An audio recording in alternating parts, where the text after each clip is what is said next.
Notice who is at the meal. Many tax collectors, sinners, Jesus' disciples, the scribes.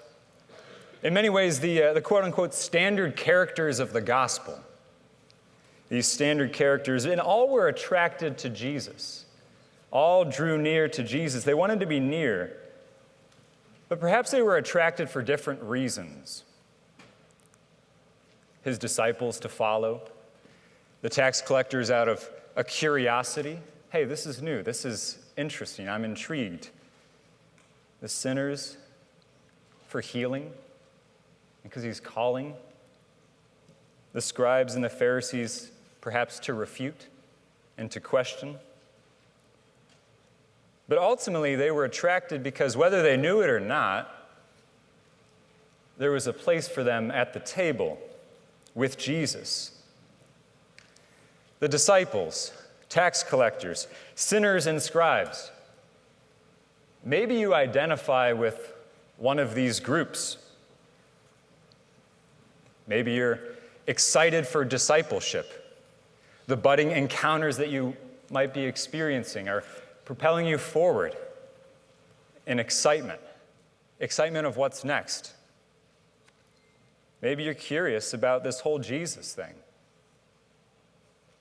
As Jesus calls his disciples to the table, Jesus calls those who are curious to the table too.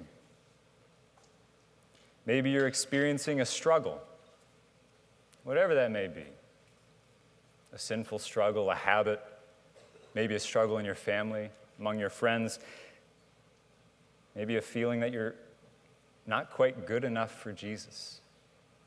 Jesus is calling you to the table. Maybe you're skeptical of this conference. Maybe you're skeptical about those around you and the way that they might pray with hands raised. Maybe there's a bit of a judgment. Jesus calls you to the table. And so as for Levi, so too for all of you. Jesus enters into your house and calls you to worship, to praise. Maybe you identify with one of these four groups. Or maybe, dare I say, there are elements of all four in you, in me, in all of us, manifesting themselves in different ways at different times, different seasons. Maybe you're following and excited for discipleship and also struggling. Be it a sin, a bad habit, something you wish you could just kick. Maybe a judgment about those around you. Maybe you're hurting in a particular way.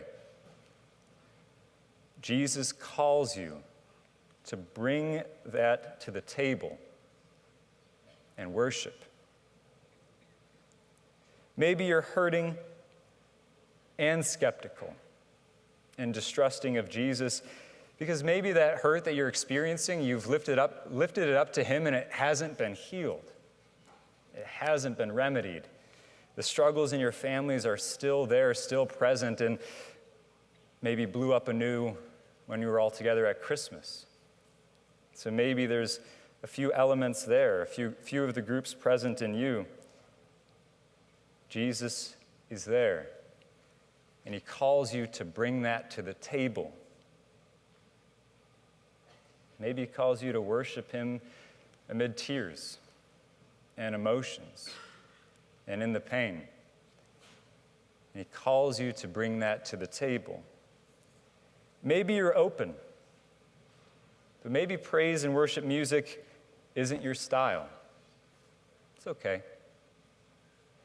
Jesus calls you to the table to praise in the style that you are most comfortable in. Maybe it's silence. Maybe it's adoration. However he calls you to the table. There's a place for you at the table. Jesus calls you to the table. Jesus calls every part of you to the table. Hay un lugar para ti a la mesa. Jesús te llama a la mesa. Hay un lugar para ti a la mesa y Jesús llama todas las partes de ti a la mesa para alabar y glorificar y rezar. There's a place for you at the table, so come to the feast.